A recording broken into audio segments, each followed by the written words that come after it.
This is amazing.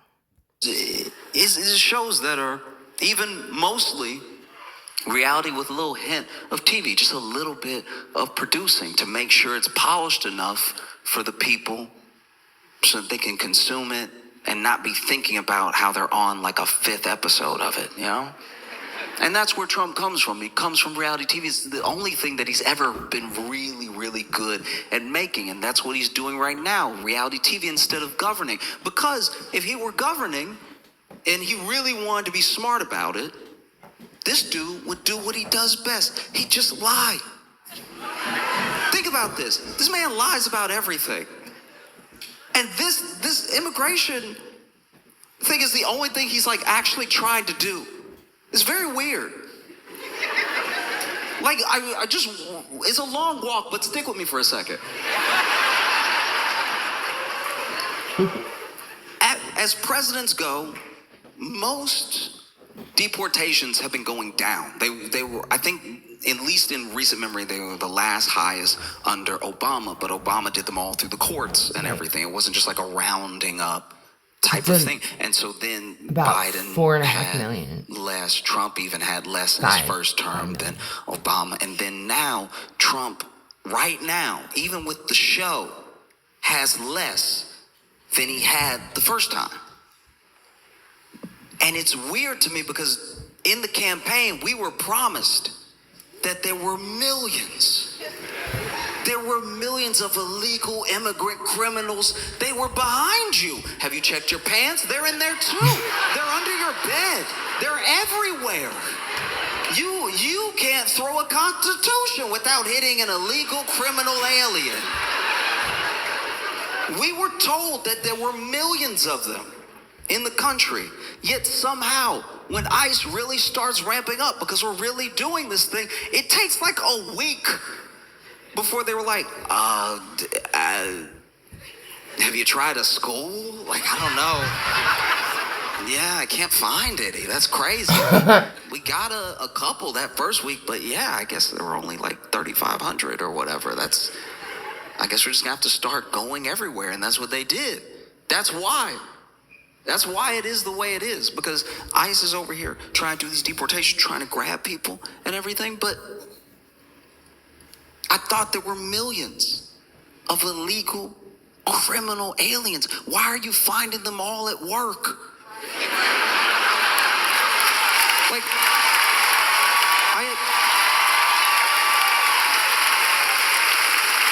I just had no idea that my local taco spot was specifically MS-13 Tacos. I had no idea that Tra de la Laringa, the gang I can't pronounce, I had no idea that that's who was like folding the clothes at Kohl's. Like, that's, because that's what you've been led to believe. Every arrest is warranted. ICE is trying to do their job. All of this mandated makes sense.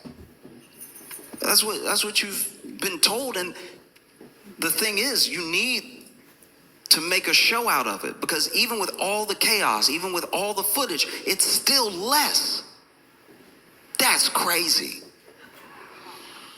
Even with you going around the court, it's less. That's wild. That it's still less, even with all of this show going on. Because what isn't a show, what's actually reality, is that people are being ripped away from their families. And these are hardworking people. These are people that have been here for a long time. These are a lot of people who are actually trying to do the right thing as hard as they possibly can. But the system is slow and it's imperfect. And then they get arrested by ICE at the courthouse for their hearing.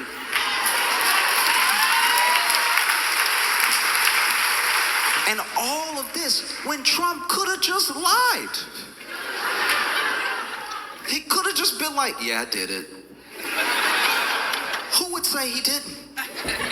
All of his fans would be like, he did it. He said he was going to do it, and he did. I don't even know when he did. That was so fast. Damn. Even Democrats would be like, yay, you did it. At least.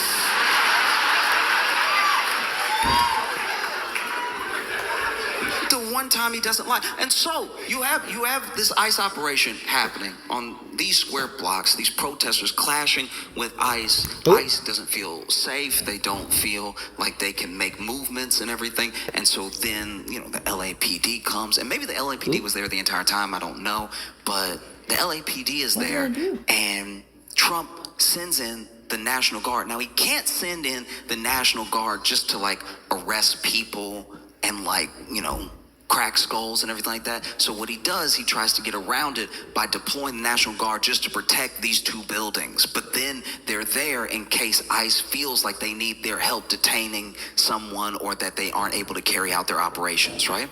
So dangerous precedent, but whatever. So then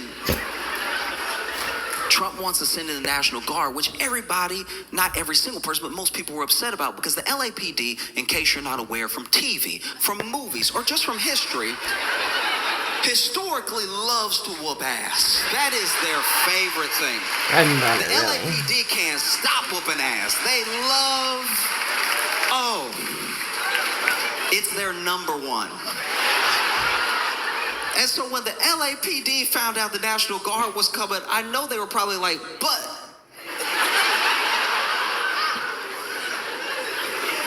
I didn't even get to.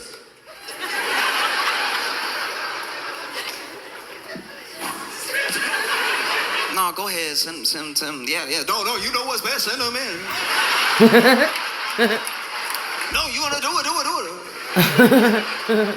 And then the National Guard comes, and there's not a ton for them to do, because it's like 2 square blocks. No matter how many times they keep showing you the same footage over and over and over again of these things burning, of this 3 stores that got looted. They show you the same thing over and over, but it's just not happening that way. And it's not that spread out. People are finding parking in Los Angeles. And so the National Guard gets there, and they're like, all right, yeah, that, okay.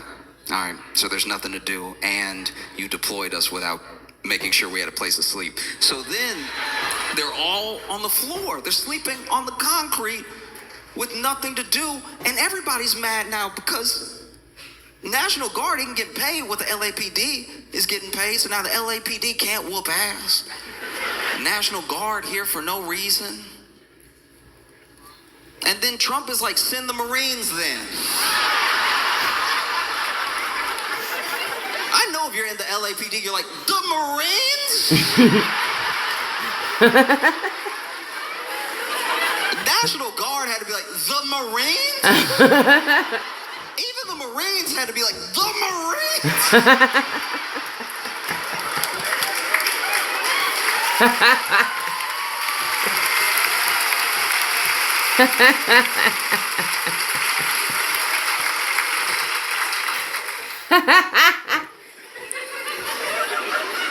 And the LAPD just sitting there like, I just want. He's whooping a little ass, too much to ask. But I know that it's very, very, very important to understand what's reality and what's TV, and not to confuse the two. And the way to combat reality TV being everywhere all the time is real connection with real people. I was able to call people or text people who were in LA that told me, no, I mean, there was parking at Trader Joe's. Everything actually pretty chill. And without that, I might honestly be like, I don't know, y'all. There were 3 Waymos on fire. I took it as a lesson. And I would hope that more people see the things that were happening in LA and make sure that outside of any news outlet you follow, outside of any narrative that you make the choice to believe, because there are so many varying narratives for every event that you do have to make choices, that above all of those things, you will talk to people.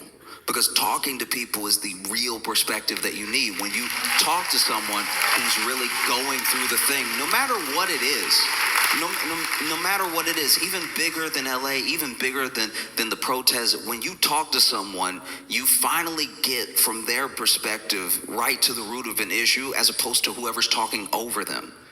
And I think that for me, talking to my friends, making sure that they were safe, let me know that this thing was not what it was being made out to be. Don't get me wrong. I think that something was starting in LA, and I think that thing is scary. I think that there's a push to make authoritarian moves and to see how far things can be bent and how much people can be pushed and pulled before they'll do anything about it. And I think that LA was a perfect test for that. Let's take something that's really just 2 blocks and let's make it look like it's the entire city, and we'll see if they believe us. Let's send in all the cops we have, then the National Guard, then the Marines, and see how much people want that, if they go for it or not. So something is happening, and I would encourage every single one of you to hold on to everyone that you know. DC is one of those places where everybody is from everywhere, and everyone knows everyone everywhere else.